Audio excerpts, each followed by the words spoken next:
you just listened to a young girl who was saying that the Nigerian community here is totally very angry. Covers all the aspects of various techniques of our journalists. This was the Littoral country of the Niger Delta of the Federal Republic of Nigeria. He went to several schools to make your academic services was at the government college to Delhi. Go gather, destroy their food. Make cultivated camp and that other camp, some more camp. You don't compensate everybody. But some of them in its generation sometimes. Today our focus will be on the style of Dimitris, a poet and writer, and we shall also be very interested in his point at more dancer. Some lives are meaningful, some are empty. Lives that are meaningful, with too much meaning and riches to offer humankind. Long after some of these earthly adventures and no more, one can still find footprints of these big lives on the pavements of our contemporary life. Good evening, you're welcome to the program Green Planet.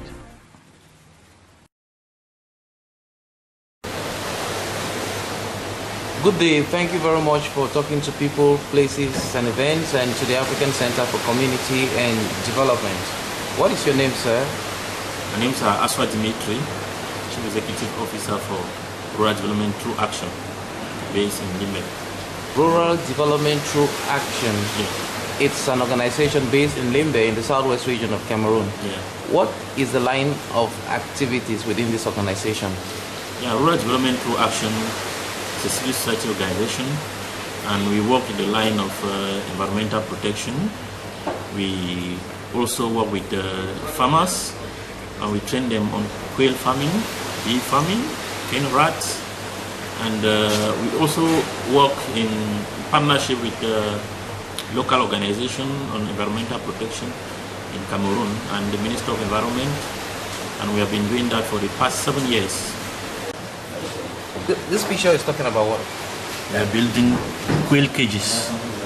That's a compartment of quails.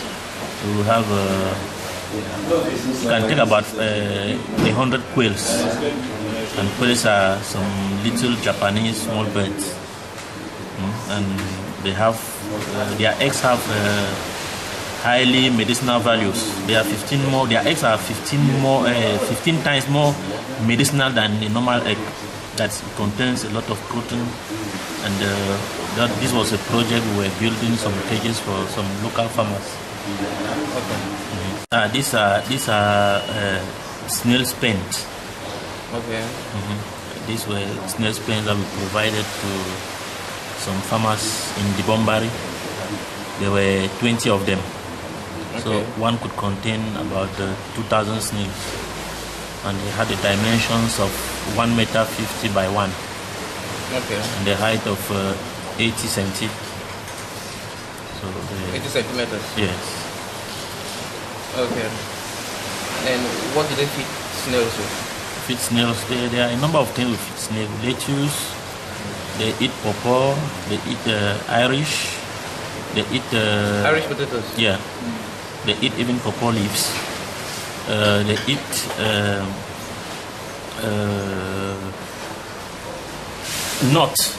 palm nuts, and even cocoyams.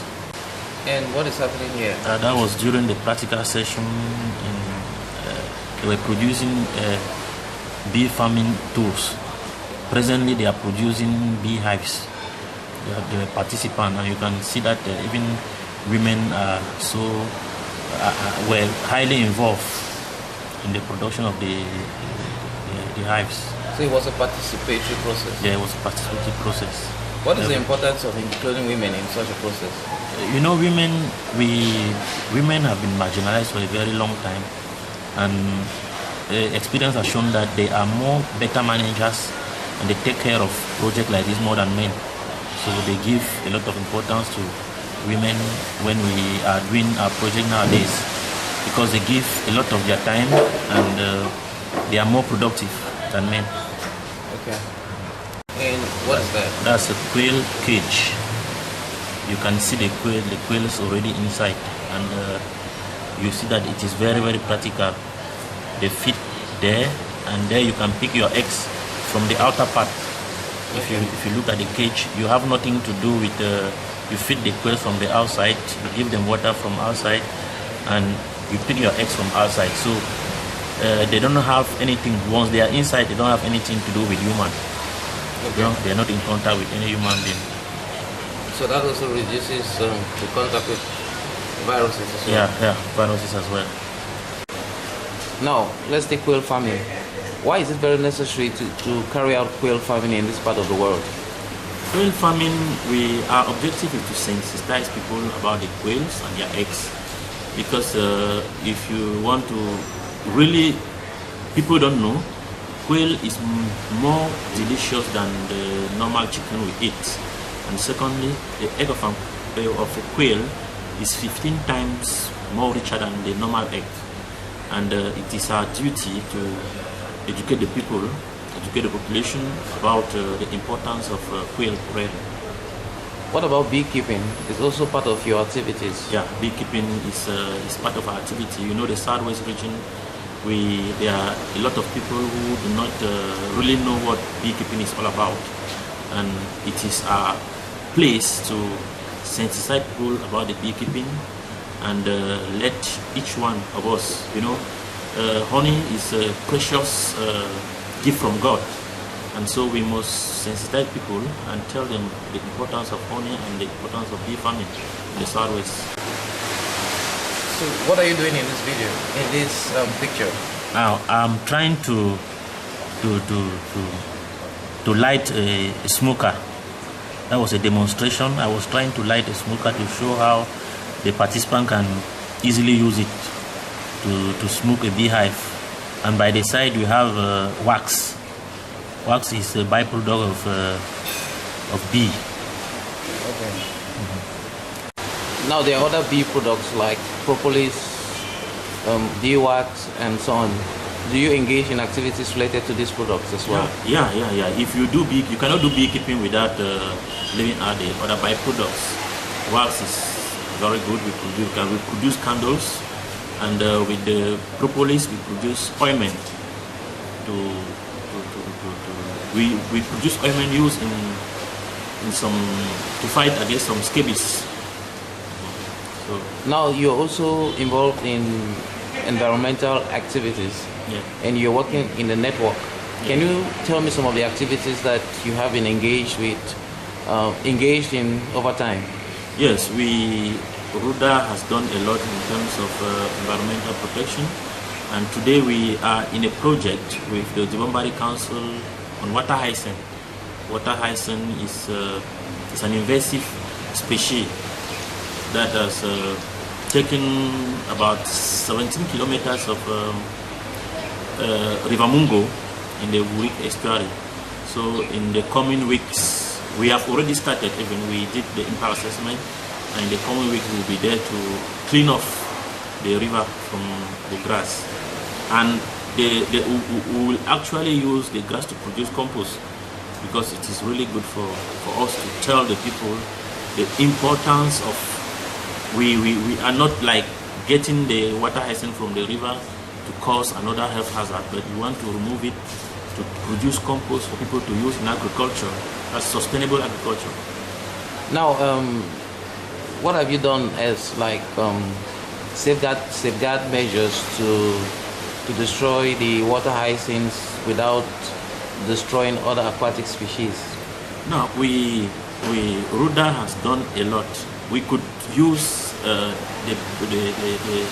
chemical method, but we thought that the mechanical method is the best, because when we remove the water hyacinth mechanically, we are not destroying anything aquatic.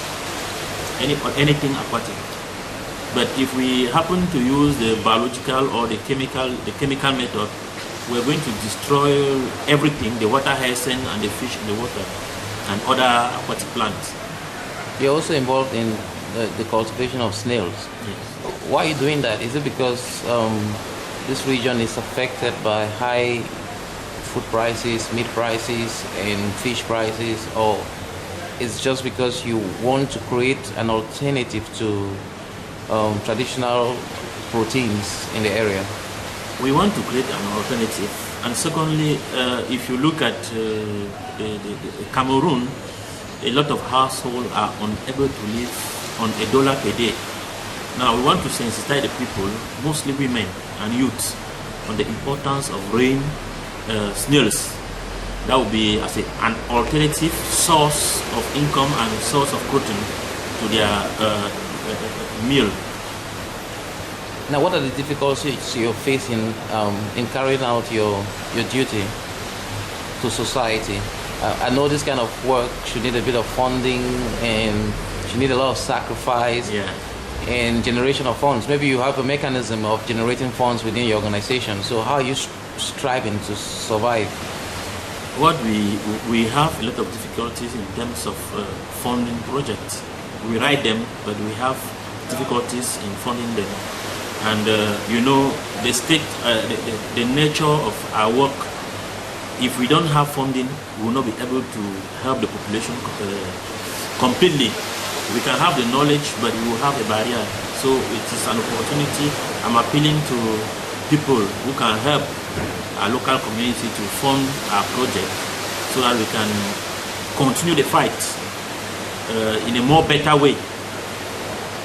Now, in terms of the production of other items like snail houses, the herds that you use in keeping maybe quails and so on, do you produce them as an organization or you're called upon to produce for other organizations? We produce them as an organization. RUDA is not more. It's not a baby. We have a whole team. We work with. We have a team of carpenters. We have a team of environmentalists. We have people who are specialized in each domain. So we have the manpower to produce the cages. We have the manpower to produce the hive. We have the manpower even to produce the bee suit. So everything is there. We are complete today. What about the market aspect? Do you find it difficult to market your products, or you find difficulties in terms of poor links between the production and marketing and the consumption of what you produce? The market is there. We are not able to supply the people who really need our products. For instance, I have a partner who needs 3 tons of wax, but I'm unable to supply because the wax is not there. So if we have funding to produce more, we'll be able to supply more. So the market is there. So would that be more humanitarian or business in terms of your understanding of, let's say, more funding? Would that make your organization more business inclined, or would it reduce or deflate its social responsibility? No, it will not. We will continue to work as we have been doing. Even if we don't have funding, we will work at our level, at our pace. Even without funding, we'll continue to do the job. So what can you say to organizations and people across the world about what you're doing, your vision for the near future, and how they can come in to support you? I would like to invite people who are listening to us to come and see what we have done and what we intend to do in future. I will not say they should come to give us money, but I will say they should come and see by themselves what we have done so far, and that they will carry the message back to wherever they are going, to know that RUDA is not just about looking for money, but we are there. We have a social responsibility towards the people we serve. It is our goal to serve the communities where we live. Thank you very much for talking to people, places and events, and to the African Center for Community and Development. It was a pleasure. And I wish you good luck in your wonderful activities towards humanity in Cameroon and Africa. Thank you very much. Thank you very much. And you just listened to a young girl who was saying that the Nigerian community here is totally very angry. Covered all the aspects of various techniques of our journalism. It was the country of the Niger. the Delta of the Federal Republic of Nigeria. He went to several schools. His major academic genesis was at the government college, Ujeli. Go gather, destroy their food. Cultivated camp and that other camp, some camp, no compensate everybody. But some In its key generation sometimes. Today our focus will be in the style of JP Clark, a poet and writer, and we shall also be very interested in his point Akmo dancer. Some lives are meaningful, some are empty. There are lives that are meaningful, with too much meaning and riches to offer humankind. Long after some of these earthly adventures are no more, one can still find footprints of these great lives on the pavements of our contemporary life. Good evening, you're welcome to the program Green Planet.